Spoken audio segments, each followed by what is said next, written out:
What's up, everybody? I'm with the amazing Scott Cain. What's up, Scott? Hi, how's everyone? Good, man. Good. And it's nice to have you here. Nice it's awesome to actually talk to you because I'm a twin, and my brother's 8 minutes younger than me. His name is Lanson. My name's Lucian. And you have a twin brother David named Cain. David Cain. Yep, and I'm 3 minutes older than he is. So tell me, how did you guys get into juggling? Because it's twin juggling. How was that like? It's cool. My brother David learned when he was 12, or when we were 12, and I learned about a year later. And by the time we were 16, we were performing at Kings Island Amusement Park outside of Cincinnati, Ohio. We did, I think I did 6 summers and he did 7 summers at Kings Island. We also spent a year traveling with the Circus Kingdom, which is a circus that ran just May to September. We did a season with that, which was great. And then after we graduated college, David decided to make a living as a juggler and has ever since. Right. And I've done it part-time ever since, and we are involved in juggling history stuff as well as still performing. So. I saw you guys on TV. What was that like? Oh, that's great. We were on the Today Show about four or 5 years ago. That's awesome. We won the title of America's Most Talented Twins. We did comedy and juggling together, and that's on YouTube and available for people to see. It's fun. So did you guys actually, like a thing where when you were younger, did you wear the same clothes? Did you guys do something the same way? Or what was that like? I mean, our mother dressed us alike when we were little, but after that, like a lot of twins, we tried to have our own personality, but we always had some of the same hobbies and stuff. And in our high school, we had 7 in our class. Okay, cool. We had 7 sets of identical twins. You're kidding me. What was that like? It was interesting. Our senior year, there was just 1 calculus class, and 6 of the sets of twins, so represented 12 out of the 30 students in the class. Oh my gosh! And the last. They have girl twins? Yeah. Sweet, nice. And did you talk to someone like give it the girls twins? Yeah. Some girls are into that. They're like, hey man, I want to hang out with other twin guys. I only talk to other twin guys. They have twin conventions and stuff. Yeah. It's crazy. Oddly enough, Twinsburg, Ohio, that has the convention is. We live in Ohio, but we've never been. No way. Oddly enough, dude, you should totally go and juggle. That'd be fun. We thought after we won the title of America's Most Talented Twins. Oh yeah, you guys would be superstars. Yeah. It was fun. I was actually red, and my brother was blue. Oh. So we did this thing where we went to church, right? And we changed. I actually had blue, and he had red one time. And people would kind of talk to me, hey, what's up, Lanson? And I was like, weird. So my brother's really laid back. And he's like, hey, what's going on? So I tried to act like that. Hey, what's up? How's it going, guys? And they're like, no, you're Lucian. They're like, no, we can totally tell. Have you ever tried kissing his girlfriend without him noticing? No, but what's funny is for a while. Come on, man. What's funny was for a while both of us were married to women named Janet. Oh. Okay, and he and his wife had children first. So when my wife and I went to have our child, a doctor came in and looked at the chart and saw Janet Cain. Okay. Looked at her, looked at me, and said, all right, there's something wrong here. I know Janet Cain is a patient of mine, but you are not it. But you're the husband, so what's going on here? And we acted for a second like all the gig, then we explained it to him. Wow, that's crazy. Yeah. We used to have a thing where they say crazy things like that. Yeah, where they're like, you guys have ESP, and we'd been asked it so many times. We played a game with that one. Yeah, we'd been asked it so many times that we had a set thing. So we said, okay, go over there. And I said, okay, I'm going to think of a number between 1 and 100. And I do this, and I tell the person, it's 88. And then he, across the hall, he goes, 88! And the person would be like, oh! And then we had 3 steps of it. And that's awesome. I just go, hey, I don't know what it's like to be a non-twin because I'm a twin, right? And I feel like it's so cool to be a twin because you have someone that's you grow up with and you just pretty much, it's like I don't know anybody more than my twin that I can trust and just be there with. There's no one like him that he's always there. He's always supportive of me. It's just awesome, Yeah, there's a tie between us that's I love my wife and my daughter and my friends, but there's a special tie with you and David. It's to me when my brother's around. It's also sometimes when he leaves the house, and I know it sounds weird, but when he comes back, I can be like, oh, my brother's parking the car. Oh yeah, he's gonna come in the garage. I can tell when he's home, and it's a weird sense. And I think maybe because we lived together for so long, but at that time, it was just we were always together. We were always hanging out, and I feel it's just a weird bond that I don't have with my big brother or my sister as much. I mean, of course, we all are family. We love each other, and we're always a really tight family. But my twin brother, for some reason, it's just like we're just super, super tight. And it's awesome to have that feeling. We always keep in touch. And he just called me the other day and said, hey, how's it going? How's the juggling going? How's your shows going? And I got to say, it's just nice to be a twin, right? Yeah, we talk. It's awesome. We talk almost every day, especially here at the IJA Festival. Yeah. He's calling like 8 times a day because he couldn't make it this year, but he wants to know what's going on. So your brother is really big on history, right? Juggling history. Yep. So check this out. I wanted to share this story with you. Basically, a year ago, you remember Bill Berry? Sure. Right? Bill Berry's a good friend of mine. He's a juggling friend of mine. And before that, I actually met Anthony Gatto. Anthony Gatto, obviously, is, to me, one of the best jugglers in the world. Huge in the juggling community. And it was awesome. He signed some of my clubs and this and that. And Bill Berry, he knows how much I love Anthony, gave me this club that was Anthony's club. And the funny thing is that David had this museum last year. It was awesome. Yep. All the best jugglers of the world. And he had Anthony Gatto's 95mm club. He had his 85mm club. And he didn't have a 75mm club, which is like the world record. And I was like, where's the 75? Don't you know that? That's like the one he did the world record. He's like, yeah, the 8 clubs. I was like, I got that club. He's like, what are you doing with that club? I said, well, honestly, I've had that club for a while. You know, Bill Berry gave it to me, and I've always had it in my storage. And I always felt like when I bring it home, I can juggle it. And it's fun that I can have it, you know, and admire it when I'm home and enjoy the club. Or I thought, you know what? I'm going to donate to the museum where everyone can have it for a lifetime. Scott. All right, man, here you go. Here it is. So, comes from Orlando, Florida, all the way from my buddy Bill Berry, and he gave it to me. In my storage now, it goes to you, which goes to David Cain, to the Juggling Museum, handing it off officially. Anthony Gatto's 75mm club. Appreciate it very much. Signed by Anthony Gatto, signed by Bill, signed by me, and then to Dave. Wonderful. Yeah! And that's for you guys, for the history and for donation, and it means a lot to me in my heart because I feel like I want to, you know, continue. I love juggling. You love juggling. We all love juggling, and we love performing. And it's so nice to like have that puzzle piece made. And it was awesome to hear David go. I mean, he messaged me too, like on Facebook. He was just like, "Thank you, man, so much. You know, like that's awesome that you have that club." And I just want to be like, you know what? I don't need the club. You need the club. And a lot of people will appreciate it because my brother runs the Museum of Juggling History, and people come every week. They have jugglers that come and view it. We've had jugglers from many countries come through. It's located in Middletown, Ohio, just north of Cincinnati. Popovich came through and was going through, which is really neat.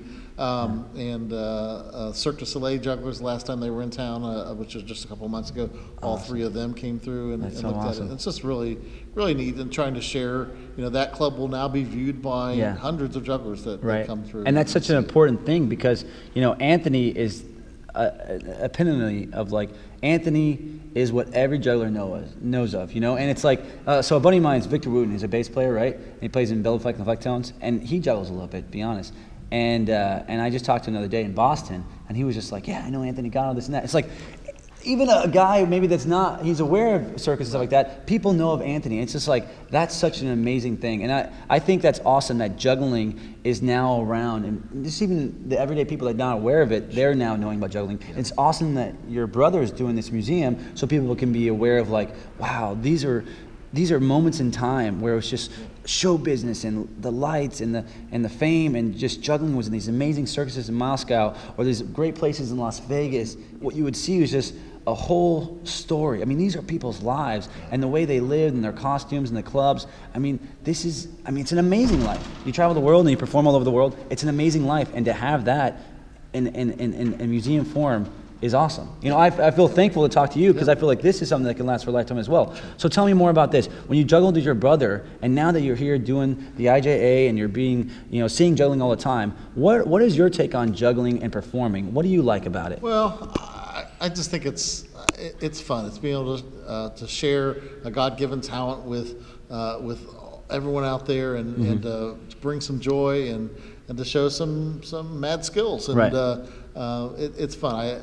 I competed in teams 3 times with my brother under Raising Cain, and we won the silver medal in Prim, which was 1998 for IJA. I was there at that. I was there at that festival. That was my first festival, believe it or not. Where Sergei Ignatov was there, like Jason Garfield was there. That was the first time where I thought, oh man, I can juggle 3 balls. Oh man, I'm the world's best juggler. And then you walk in there, guys doing 6 clubs, 5 clubs, and I'm like, yep. Yep, pretty much put in my place right now. Now I need to learn some juggling. And I was pumped, man. Yeah. I remember I would juggle 5 clubs. Vladik Stubov was there. And I met Vladik, and it was like he was juggling 5 clubs, and I was right next to him trying to juggle 5 clubs, so my hands were bleeding. And I stayed out all night long till like the 4 days. It was at that nice convention casino hall, right? Yep. And I remember just juggling. And at the end, I landed 5 clubs. I was so happy, but it took me like 4 days, like no sleep, like all night long, 8 hours a day. And I remember seeing you guys up like till 4 in the morning juggling. It's just insane. Now you're when I was younger now. Yeah, but you're still crazy about juggling. Like you look at the history, you look at gentlemen jugglers, you know so much about juggling. Where did this come from? Did you have like an encyclopedia at your house? Well, all the videos? Dave, when, we started obsession. It's obsession in a way. I mean, you guys kind of crazy about juggling. We started back in the mid 80s. I love it. And we just devoured the books on juggling, all the IJA magazines. We just would really study that. We were always interested in history. Okay. And then, David really ramped it up about 5 or 6 years ago. Yeah. When it's starting his collection in the museum. And he writes his books? Now he's written 8 books on juggling. He's got 5 more coming out a year. Check them out. They're awesome. David Cain's. Yep. It's just really fun. I mean, we enjoy the history part. We enjoy the performing part. Being a twin. I remember at one IJ festival, there were 7 sets of identical twins. Oh, right. And they actually did LaSalle twins. LaSalle twins were there. Okay. Double Trouble. Nick and Alex Carvunas. Okay. Becky and Laura. Okay. Who are here this year. And I don't remember the other 3 sets. Wow, that's cool, though. But that's awesome, though. Yeah, and they did a photo shoot of the 14 of us together and stuff. And juggling's a great community within the Jugglers, but also get to perform out for other people. And as far as the history stuff goes, we want to preserve the history of our art form. We also want to share it with others. That's why we do the books and the museum and such as well. It's just fun. And you work so hard at it too. You're judging the stage championships. You're judging the numbers championships. Yeah. I mean, let me tell you this: when you're watching these 9 balls go in the air, what are you watching? We're counting. And what are you counting? What are you looking at? Counting catches. Okay. Yeah, I mean. And what's that like? Is that pretty hard to do from time to time? I mean, 9 balls that fast. 20 years ago, I was a counter. And I just a counter. Yeah, so we were just so obsessed with juggling that we would, even on videos and stuff, we'd count catches. And then you would rewind like old videos and say, "Wow, he did 20 catches with this IJA, number or 7." And David and I got a knack for that. So oh my gosh. Even when we were younger and weren't in charge of anything, they would employ us to count. And then this was my 9th year as the co-director of the Numbers Championships. Wow. And it's just neat to be able to honor, to administer a competition where we see world records broken sometimes, and to see multiple 9 club jugglers and 7 club jugglers, some of the teams events that just a phenomenal number of items being broken. And that's one of the great things about juggling too, is you can have the artistic endeavor of juggling and presenting awesome things that are creative and unique and inventive that entertain. You can also have the sports side of juggling to see the boundaries of juggling, whether it's tricks. You've got the X Games and the individual prop competition, and you have the numbers competition. And then you also have the stage and the inventive stuff, and there's room for all of it. And that's one of the wonderful things about juggling too. It doesn't fit into just a small. There's no box. Right. Yeah. What are some of your favorite jugglers? If you had to look at numbers, you said the ones you were counting the catches was like, oh my God, I can't. Evgeny Bilal did all this amazing stuff and didn't drop, or Anthony didn't do this. What are some of your favorites? I mean, I've looked at it all too. Well, my favorite. Just curious. My favorite juggler in all of history is Trixie. Whoa! I actually wrote a book on Trixie. Actually wrote a book. She is one hot juggler, that's for sure. And I got to meet Trixie in 1991 before she passed away. Oh my gosh! Wow, very cool. She was just wonderful. Why was she your favorite? Just her style. She rarely dropped. Yeah. Her classiness. She did 6 plates while bouncing a ball on her head. Wow. While ice skating around the rink. She oh my gosh. She performed with Ice Capades for 17 years, and she would do this amazing, technically difficult act on ice under all these conditions of wind blowing. You don't see that many women back those days on ice juggling like that, right? They would count the number of drops she had during a whole season on one hand. Wow. You know, and she's not doing easy stuff. She's doing so difficult. That's things. huge. Yeah. That's like in the light, when the show is going on, the audience is there, you have to do it in the moment. That is pure professional. That is awesome. But no drops. No, I mean, just a few drops. Yeah, I mean, on ice. Right. But Ignatov was always a favorite, so getting to meet him a couple of times has been wonderful. Yeah. You know what Ignatov told me? He told me juggling is maximum concentration with maximum relaxation. Yeah, you got to relax the body, but concentrate the mind. I remember that. He told me that. He told me that in the Prim, in '98. Man, I had lunch with them. It was really cool. And creatively, like air jazz. Yeah. Okay. I love air jazz. Just the things they could do creatively and artistically. Peter Davison style. Peter Davis, just so smooth and wonderful. All of them are great. That's cool, man. Yeah. One last thing. What has juggling and performing given back to you?